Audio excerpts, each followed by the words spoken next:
오늘 말씀의 제목은 큰 목자이신 예수입니다. 큰 목자이신 예수.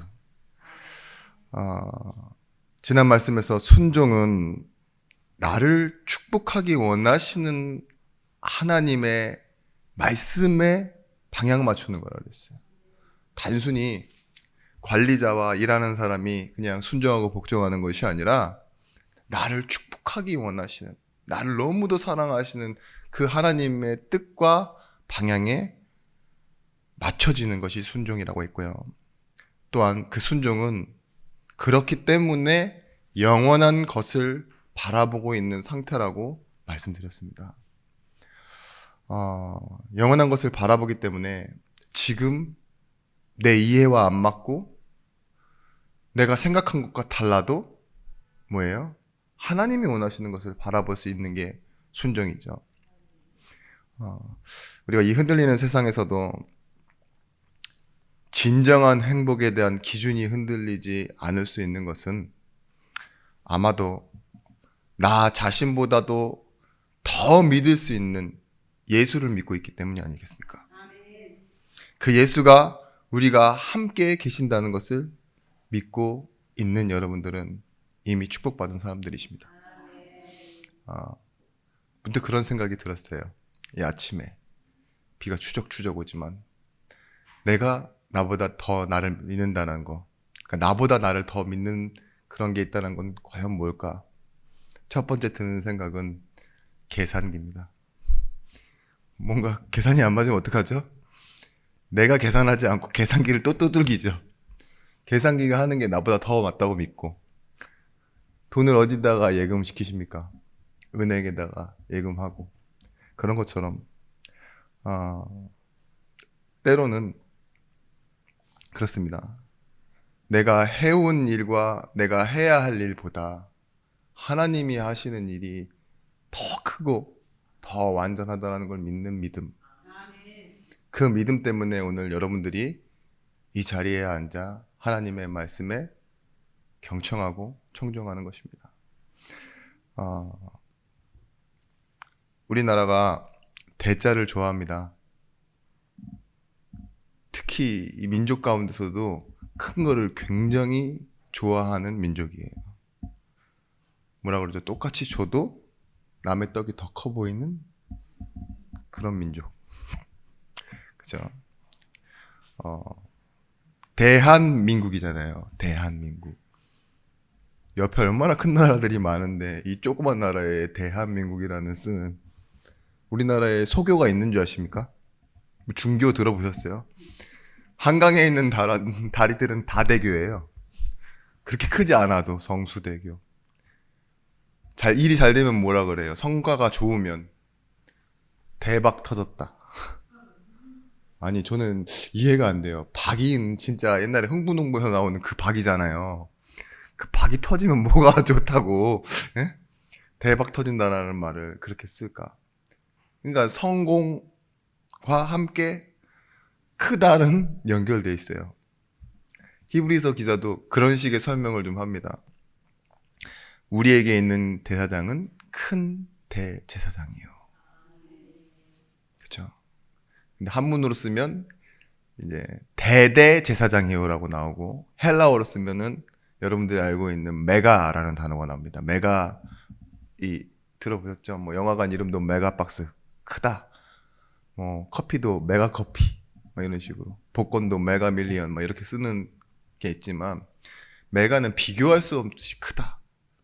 다른 것보다 크다, 탁월하다 이런 뜻인데요. 오늘 히브리서 기자가 또 하나 꺼내온 단어가 있습니다. 우리의 큰 목자이신 예수.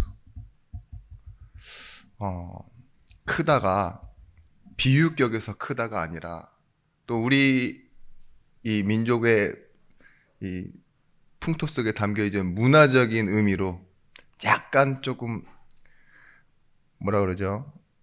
과장된 표현으로 크다가 아니라 히브리서 기자가 표현하는 그 크다는 더 이상 표현할 길이 없어서 크다라고 말하는 거예요.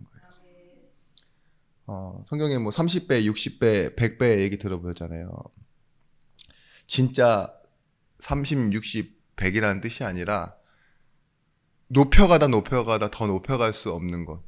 오히려 성경에서는 가장 큰 숫자가 가장 완전한 숫자가 큰 숫자가 아니라 7인 거 아십니까? 7. 그런 것처럼 좀 표현이 달라요. 근데 오늘 성경에서도 진짜 크다가 단순히 큰 의미로만이 아닌 어떤 목적을 갖고 있는지 오늘 우리가 좀 말씀을 통해서 확인했으면 좋겠습니다. 첫 번째, 큰 목자이신 예수는 참 목자이신 예수라는 것과 같습니다. 오늘 본문에도 나와 있죠. 양들의 큰 목자이신 우리 주 예수를 영원한 언약의 피로 죽은 자 가운데서 이끌어내신 평강의 하나님이. 그런데 참된 목자, 첫 번째, 이 참된 목자는요, 우리를 이끌어내실 때 어떻게 이끌어내셨냐, 방법이 영원한 언약의 피로라고 말하고 있습니다. 다윗이 목동이었기에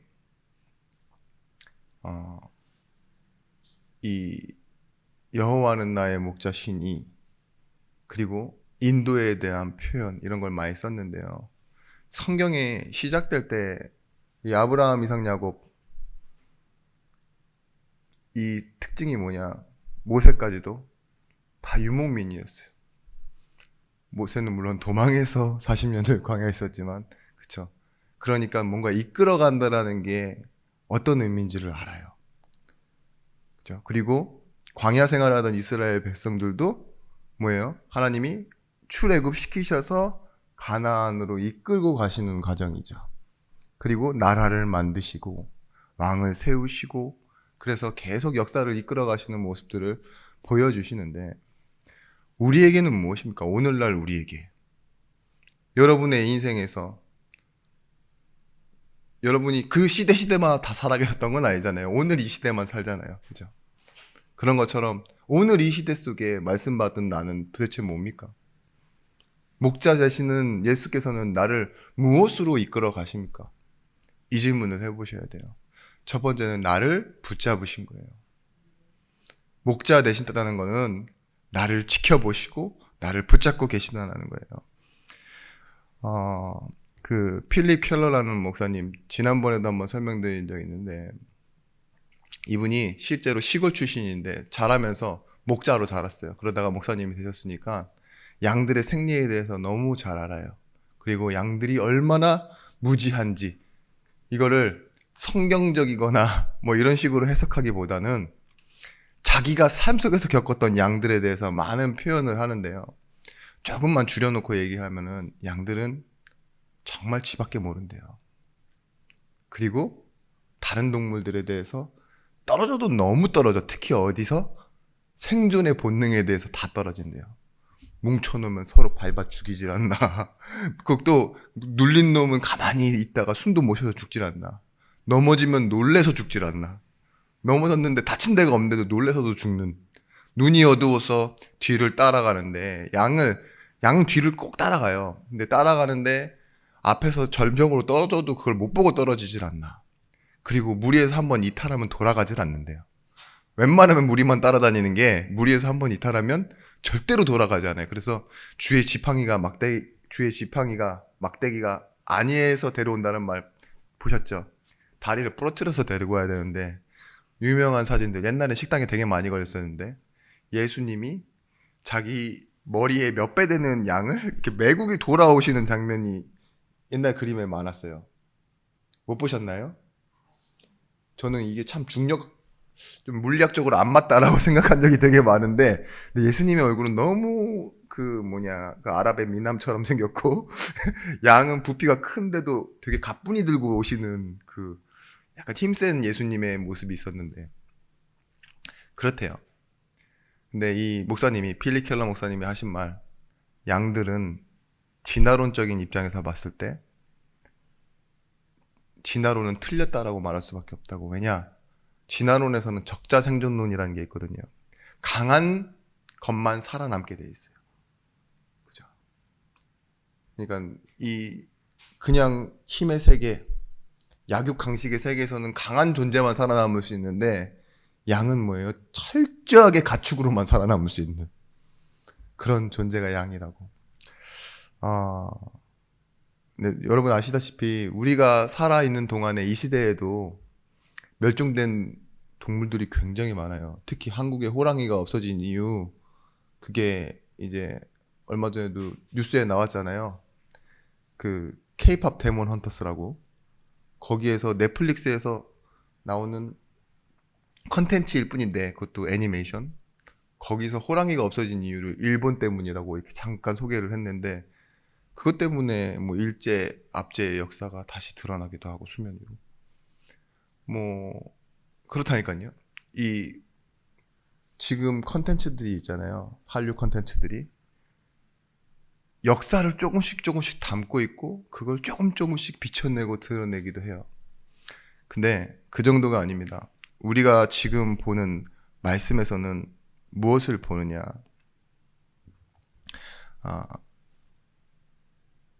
요한복음 10장 28절 30절 말씀에 내가 그들에게 영생을 주노니 영원히 멸망하지 아니할 것이요 또 그들을 내 손에서 빼앗을 자가 없느니라.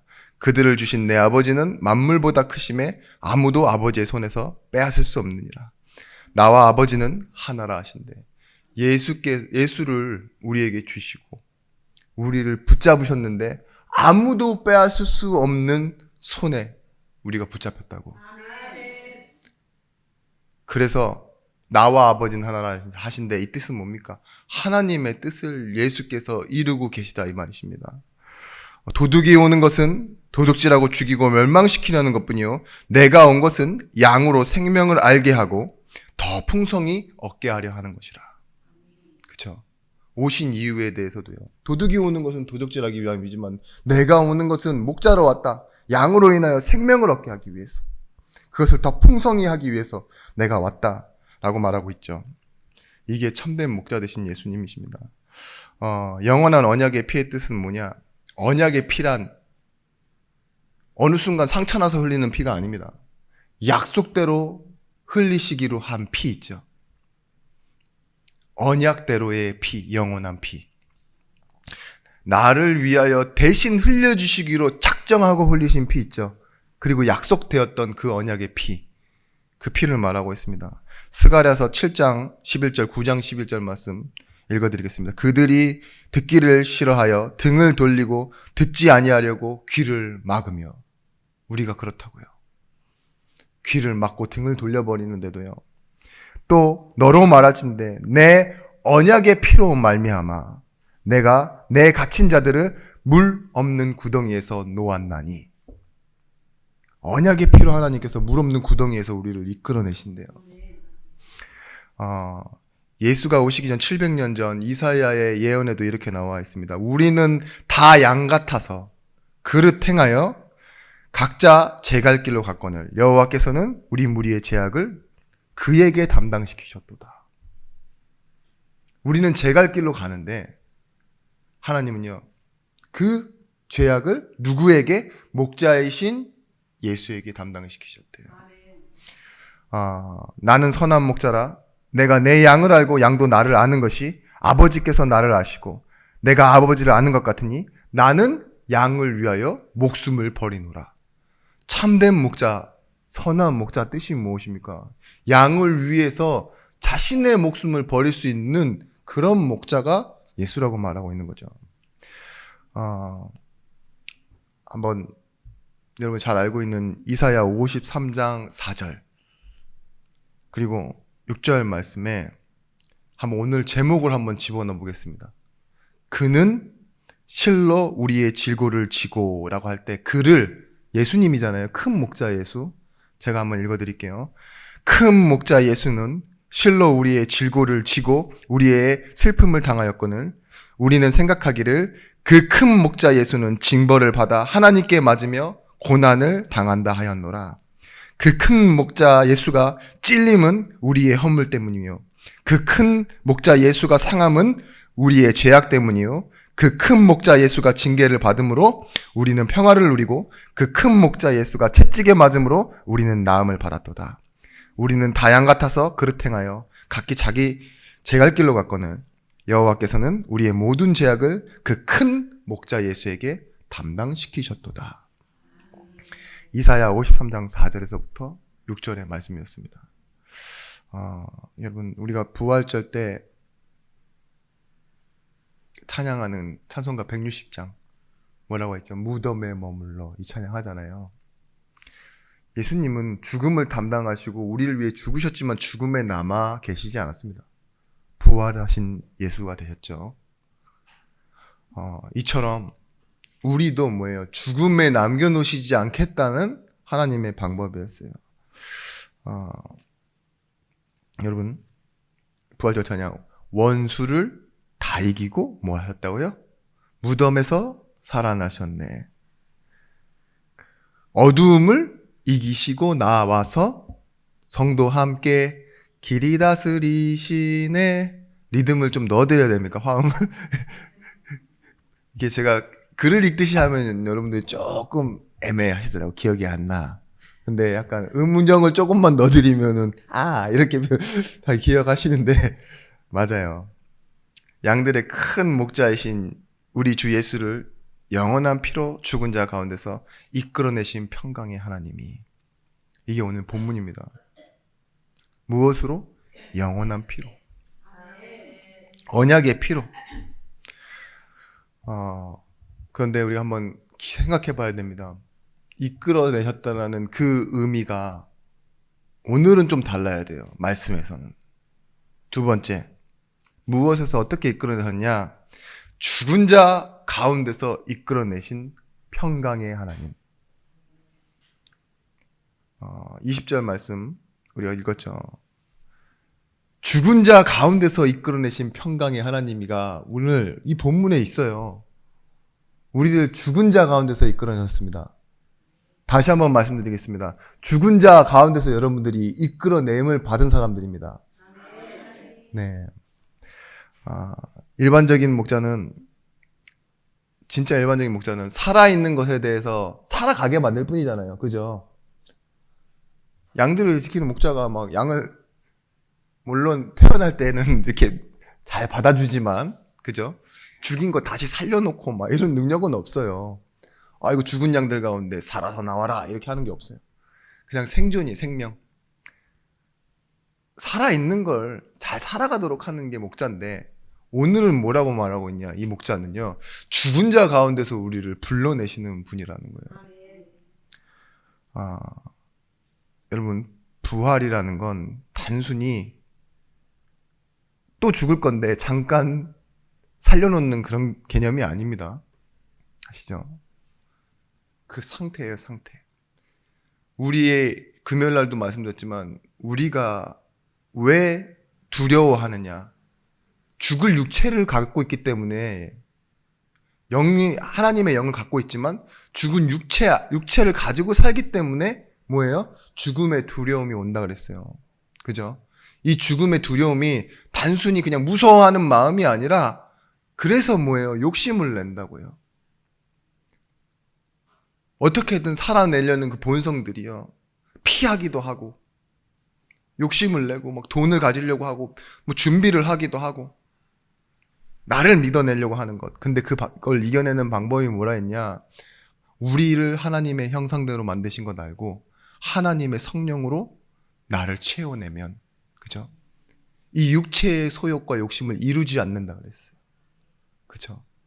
그러니까 육신의 본성을 따라가지 않는 것. 그게 뭐냐? 하나님의 영으로 충만한 거라고 했어요. 생명의 능력으로 살아가는 것. 부활도 그런 것과 같습니다. 이 히브리서에서 부활에 대한 직접적인 언급을 하는 첫 번째 구절이면서도 마지막 구절이에요. 부활. 뭐라고 얘기하죠? 죽음에서 불러내셨다. 유일한 구절. 우리가 죽음에서 만나는 하나님은요, 어떤 하나님이어야 되느냐? 심판주 하나님이어야 됩니다. 아시겠습니까? 죽으면 심판주를 만나는 거예요. 근데 살았다라는 말은 어떤 의미로 표현하고 있냐? 평강의 하나님을 만난다고 했어요. 왜냐? 다시 살리신 평강의 하나님. 이 지난주 말씀이 왜 중요했느냐? 목자를 이해시킬 수 있는, 목회를 이해시킬 수 있는 단어였습니다. 그러면서 목회자에게, 인도자에게 순종하고 복종해라 라고 말하면서 오늘 말씀이 더 중요한 거예요. 그렇지만 진짜 큰 목자는 진짜 너희 인생을 목회자도 뿐만 아니라 모든 것을 다 이끌고 가시는 분은 예수님이시다를 설명하기 위해서 앞전에 말한 거예요. 근데 이 앞전 말씀이 뭐라고 했어요? 인도하는 자들은 청산할 자라고. 청산하는 사람이 뭐라고요? 양도받은 사람이라는 거예요. 우리의 권리를 책임질 자라는 사람입니다. 그러니까 살펴주고 점검해주고 그리고 누군가 책임을 물으면 그 책임자론 대신 나아갈 사람이 누구라고요? 청산할 자, 인도자라고요. 마찬가지로 이런 거예요. 버스에 막 타고 있었는데 제가 막 어디를 가요. 그런데 사고가 나요. 그러면 제가 책임을 집니까? 타고 있었을 뿐이라고? 아니죠. 운전한 사람이 책임지죠. 근데 운전사는 또 뭐라고 얘기해요? 보험사에 연락하세요. 이러죠. 그렇다니까요. 책임질 사람은 따로 있어요. 실수를 하고 뭘 해도요. 뭐 하죠? 책임자 나와, 담당자 나와 이러잖아요. 그런 거니까 그걸 담당해 주실 분이 누구라고요? 지난주 말씀에는 인도하는 자고 오늘 뭐예요? 예수님이시라고요. 우리의 죽음을요. 죄로 인한 죽음 그거 누가 담당해 주셨다고요? 예수께서. 우리가 죄 지었는데 우리가 죄 가운데 살았는데도 불구하고 그 죄를 책임을 청산해 버리실 분, 다 가져가신 분이 누구예요? 권한을 가지신 분. 예수래요. 원수를 다 이기고 무덤에서 살아나는 이 말은 뭐냐? 죽음의 권세를 이기시고 사셨다는 말입니다. 여러분 어렸을 때 잘못해서 어머님 모셔와 이런 얘기 들어봤죠? 잘못은 내가 했는데 어머니가 가잖아요. 다 착하게 사셨나 보네. 우리도 마찬가지예요. 우리 문제 있고 어떤 일 있잖아요. 어머님 모셔와요. 잘된 일 있으면 졸업식 때 뭐 내지는 축하할 일 있을 때 꼭 누가 뒤에 계시면 기뻐요? 노인대학 졸업 외에는 다 어머니가 계십니다. 그쵸? 그러면 좋아요. 부모님과 함께하고 사진 같이 찍고. 여러분 우리의 죄가 예수로 전가되어 양도되어서 더 이상 우리에게 남아있지 않다. 그리고 우리는 뭐예요? 죄의 죽음으로 심판주 하나님을 만나는 것이 아니라 부활에 속한 생명으로 평강의 하나님을 만나게 됐다. 그 얘기를 오늘 하고 있는 겁니다. 히브리서 8장 12절 말씀, 내가 그들의 불의를 긍휼히 여기고 그들의 죄를 다시 기억하지 아니하리라. 히브리서에서 이미 말했었습니다. 8장에. 불의를 긍휼히 여겨서 뭐 한다고요? 죄를 다시 기억하지 않는다. 10장 5절에도 말했습니다. 또한 성령이 우리에게 증언하시되 주께서 이르시되 그날 이후로는 그들과 맺을 언약이 이것이라 하시고 내 법을 그들의 마음에 두고 그들의 생각에 기록하리라 하신 후에 또 그들의 죄와 그들의 불법을 내가 다시 기억하지 아니하리라 하셨으니. 이미 8장과 10장에서도 계속 얘기했어요. 죄를 기억하지 않는다. 삭제시키셨다 이렇게 얘기했습니다. 이사야 43장 25절 말씀에 나 곧 나를 위하여 내 허물을 도말하는 자니 내 죄를 기억하지 아니하리라. 하나님은 어떤 분이냐? 능력의 하나님인데 죄를 밀어두고 저장해놓다가 한 번에 폭발시키는 여러분들과 다릅니다. 뭐래요? 도말, 그 자리에서 지우시는 분이에요. 그리고 뭐예요? 지웠기 때문에 기억하지 않는다. 하나님의 방법이 참 특이하죠. 그래요. 어떤 종교에서는 자기 죄를 자기가 갚기 위해 공로를 쌓아야 되고 더 나른 방식에서 증명을 해야 된다라고 하지만 하나님 뭐래요? 구원에 속한 은혜로 우리의 죄를 하나님 자신이 기억하시지 않는데요. 그게 하나님의 방법입니다. 부활로 이끄신 것은 어떤 의미냐? 단순히 살았다라는 게 아니라 하나님의 뜻 가운데 우리가 살아갈 수 있는 모든 준비와 가능성으로 이끌어 가신다는 거예요. 의인이 믿음으로 살 수 있는 건 어떤 이유에서냐? 하나님이 나를 믿어주세요. 영 볼품없고 문제 있고, 그죠? 안 될 것 같은 나를 하나님께서요, 가능성으로 이끌어 가시는 겁니다.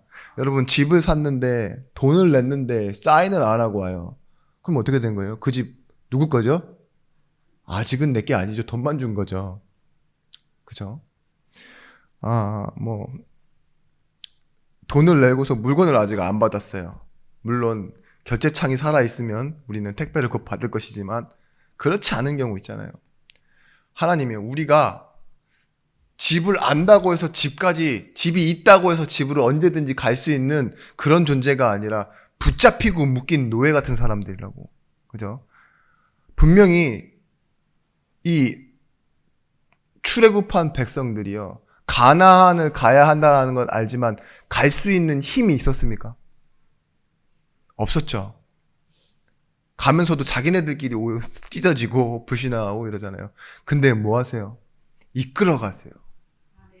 모세를 통해서도 그렇지만 구름 기둥, 불 기둥, 먹는 음식들도 만나와 메추라기. 문제가 있으면 하나님께서 그 문제가 아니라 치유를 행하시잖아요. 그들이 믿도록 계속 하나님 설득하시잖아요. 그런 것처럼 우리가 예수 믿으면 천국 간다라는 거 모르는 사람이 어디 있습니까? 다 알죠. 근데 천국 가기 위함이 아니라 하나님이 그 안에 우리 인생의 가정에 심으시는 게 뭐냐? 예수를 믿어야만 하는 이유. 오직으로 믿어야만 하는 이유를 우리 인생에 심어내시는 거예요. 그게 지난주 말씀에 순종이고 승리라고 말했습니다. 순종은 승리였고 승리는 무엇이냐? 하나님께 인도받는 거라고 오늘 얘기하고 있는 거예요. 내 맘대로 하는 게 승리가 아닙니다. 그건 성공은 될 수 있습니다. 근데 하나님은 우리에게 오늘 원하시는 게 뭐라고요? 목자 대신 예수를 주셔서 우리를 인도해 가시는 거라고 말씀하고 계십니다. 여러분 결국은 그래서 우리는 하나님의 계획과 말씀의 성취 속으로 이끌려 가게 됩니다. 예수님이 십자가에 돌아가실 때 이 12제자들이요. 분명히 부르심을 받고 소명까지 받았는데 사명도 알겠는데 어떻게 됐죠? 다 예수를 부인하고 도망갑니다. 도망가면서 마음이 개운했겠느냐, 뭐 답답했겠느냐, 후련했겠느냐, 저는 잘 모르겠습니다. 사람마다 달랐겠죠. 그런데 분명히 그런 생각은 들었을 겁니다.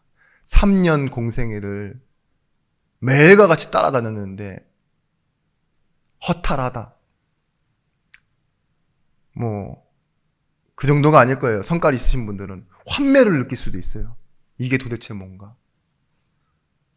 근데 겁을 먹고 달아나다가 예수를 위해 살다가 결론입니다. 그 중간에 뭐가 있었죠? 예수님이 다시 찾아와서 이끌어 주시잖아요.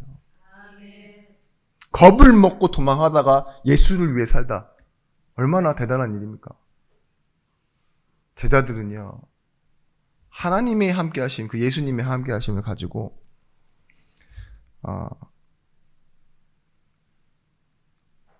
우리의 삶의 방식과 열심과 노하우로 사는 것이 아니라 예수가 원하시는 것, 말씀이 원하시는 것이 무엇인지를 인생의 방향으로 맞추고 살아갔습니다. 그게 순종이었어요. 지난주 말씀. 그게 인도였고 그게 승리였고 결국은 무엇이 됐죠? 말씀에서는 증거가 됐어요. 한 명도 인도를 받은 사람은요, 실패한 사람이었습니다. 어떻게 죽음까지 갔습니까? 순종함으로 승리해서 죽음까지 간 거예요.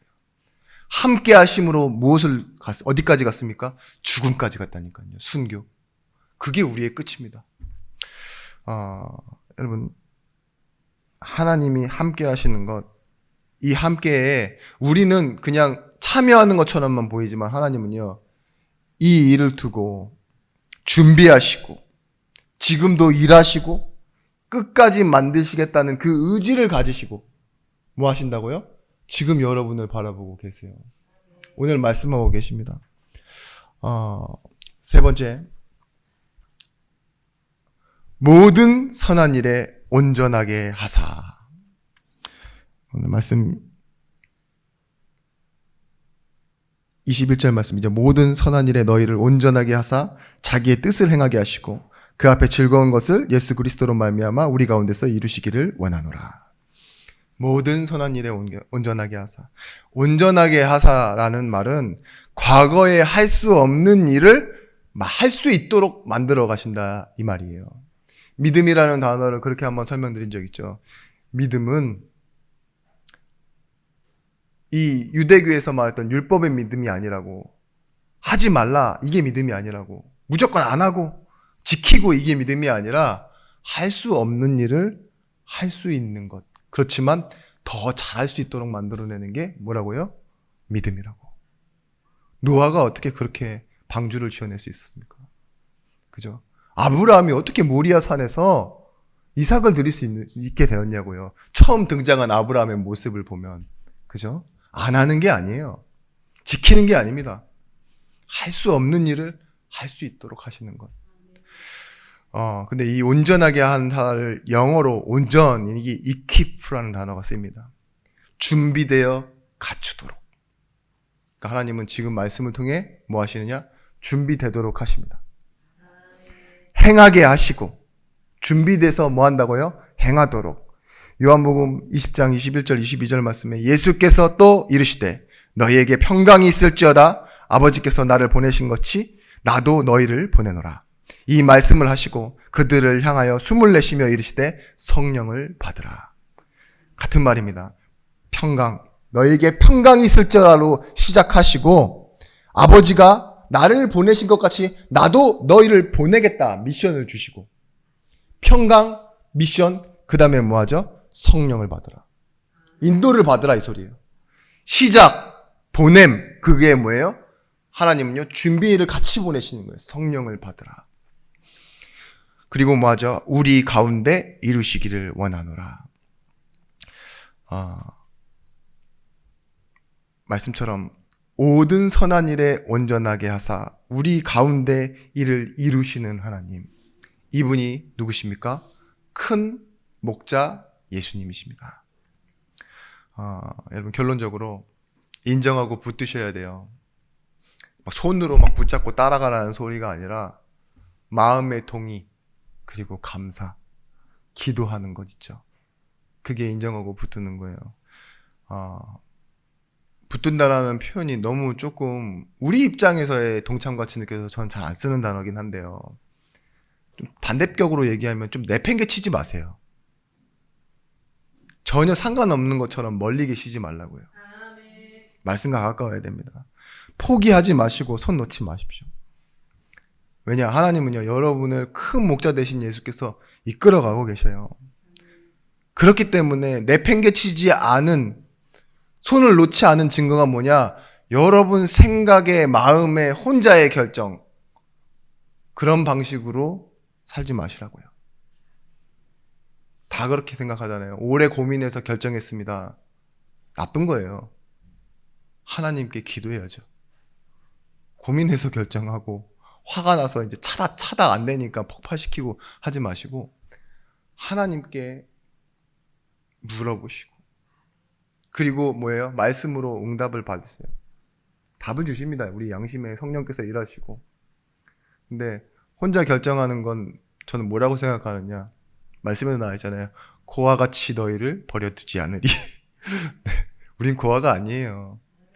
충분한 상담자가 있고 충분한 위로자가 있고 참 좋은 나의 친구가 되시기도 하고, 물불이 두렵지 않고 창검이 겁없도록 용기도 주시고 하나님 우리 인생을 이끌어 가신다니까요. 여러분, 장애물을 뛰어넘고 큰 승리를 하고 좋은 점수를 내라 말하지 않습니다. 인도를 받으세요.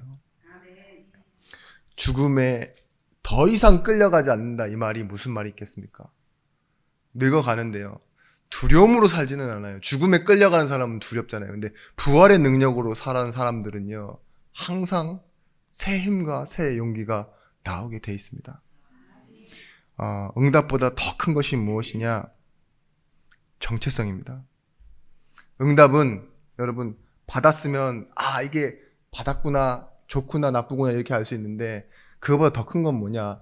하나님이 원하시는 건 정체성이에요. 가치를 알아볼 수 있는 게 정체성이고, 볼 수도 있지만 바꿀 수도 있는 게 정체성이거든요. 단순히 내가 몸이 크면 이게 막 좋다, 나쁘다가 아니라 나한테 맞다, 안 맞다로 나누는 거잖아요. 그런 것처럼 우리는 자녀요, 정말 하나님의 사람이요, 또 하나님이 원하시는 것을 알 수 있는, 그것보다 더 큰 응답이 어디 있겠습니까? 내가 받아서만 만족하는 사람이 아니라 하나님이 원하시는 것을 알 수 있는 정체성을 가진 사람은 또 다른 가치에 눈을 뜨게 되어 있습니다. 그래서 바울이 이렇게 고백하죠. 그러나 무엇이든지 내게 유익하던 것을 내가 그리스도를 위하여 다 해로 여길 뿐더러 또한 모든 것을 해로 여김은 내 주 그리스도 예수를 아는 지식이 가장 고상하기 때문이라. 내가 그를 위하여 모든 것을 잃어버리고 배설물을 여김은 그리스도를 얻고. 그러니까 바울에게 있어서는요, 좋은 게 절대 좋은 것이 될 수 없어요. 내가 모든 것을 해로 여긴다고 말했는데 거기다가 돈이 좀 생겼다고 응답이라고 말하겠습니까, 바울이? 정체성이 응답인 사람은 그렇다니까요. 좋은 일이 좋은 사람을 만났다고 그걸 응답이라고 꼭 생각하지는 않아요. 내가 다 해로 여기고 버린 것들이니까. 이제는 뭐예요? 주를 위한 나의 인생의 길. 주가 원하는 그 일들이 내게는 응답보다 더 큰 것으로 나타납니다. 여러분, 그리스도를 발견하셔야 됩니다.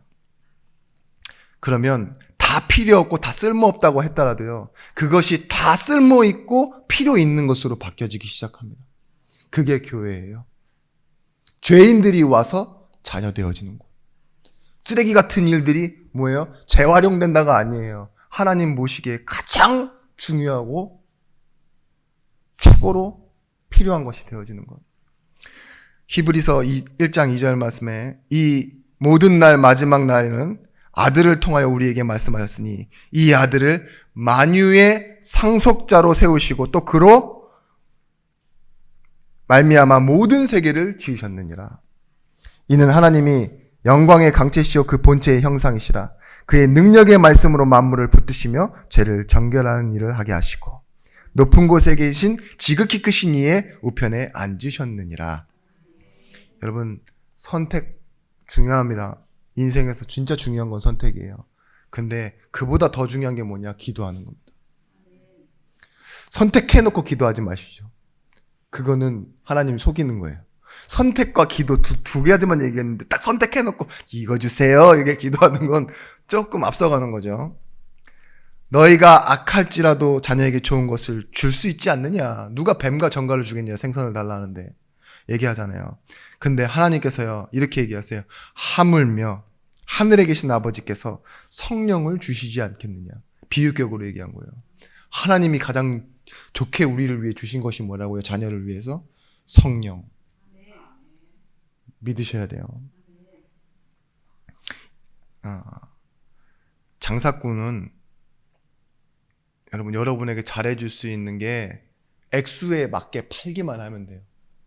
대신에 좀 친한 단골에게는요, 이문을 조금 남기고 적절한 가격에 주면 그게 좋은 장사꾼입니다. 그죠?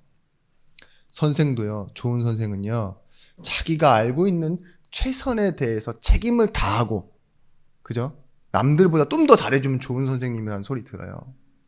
근데 여러분, 좋은 장사꾼을 만나겠습니까? 좋은 선생님을 만나겠습니까? 좋은 부모는 달라요. 좋은 부모는 어떻죠? 모든 것을 주고도 자기 자신보다 더 낫기를 바라는 마음으로 사랑하는 마음이 부모의 마음 아닙니까? 늘 말씀드리지만 지금 약간 불만이 있고 다른 생각을 하시는 분들은 단서가 붙어요. 우리 아버지 날 때리는 아버지였는데 술 먹으라고 그런 거 말고 말씀에서 그렇다는 얘기입니다. 오늘 그래서 부모는 사랑하기 때문에 오히려 제한하죠. 그만해. 못 먹게 하고 밥 먹기 전에 사탕 못 먹게 하고 마트 가서 애 물건 안 사주고 널브러져 있는 아이를 남들보다 더 환멸하는 모습으로 쳐다봅니다. 그죠? 니 알아서 해라! 이러면서. 근데 뭐예요? 그게 사랑이에요. 하나님도 여러분들을 때로는 제한하십니다. 때로는 혼자 두는 것 같습니다. 근데 뭘 알도록? 하나님의 시간표를 알도록. 그래서 여러분에게 가질 최고의 능력은 뭐냐? 목자 되신 예수, 큰 목자 되신 예수를 우리 삶 속에서 인정하고 가는 거예요. 그것이 뭐냐? 인정하는 능력을 감사라고 합니다. 감사. 감사하는 사람은 내 삶에 들어와 있는 모든 불만과 불평을 이길 수 있게 됩니다. 그래서 여러분, 오늘 말씀 정리해서 평강과 사명을 이루는 성령을 우리에게 주셨습니다. 보십시오. 목자는 그냥 살아있는 것을 이끌어 가시지만 오늘 말씀 큰 목자 예수는 어디서 이끌어내셨다고요? 우리가 죽음 안에 있는데 이것을 뭐예요? 이끌어내시는 거예요. 죽음에서 이끌어내실 수 있는 그 영원한 언약의 피. 그 목자, 큰 목자 예수. 지금 여러분들이 서신 곳은 어디십니까? 생명입니다. 지금 우리가 가야 하는 곳은 어디입니까? 천국이 아닙니다. 바로 그 생명이 확인되어지는 현장입니다. 오늘도 승리하시는 하루, 남은 일평생이 되시길 예수 그리스도의 이름으로 축원합니다. 기도하겠습니다. 하나님, 우리가 하나님을 알고 구하는 것이 우리 인생에 주신 최고의 방법임을 알게 하여 주옵소서. 그 어떤 것보다 하나님의 인도를 받는 것이 우리 인생의 최고의 승리임을 깨닫게 하여 주옵소서. 말씀을 통해 계속 확인하는 응답의 날을 살아가기를 원하오며 우리와 함께 하시는 주 예수 그리스도의 이름으로 기도드렸습니다. 아멘.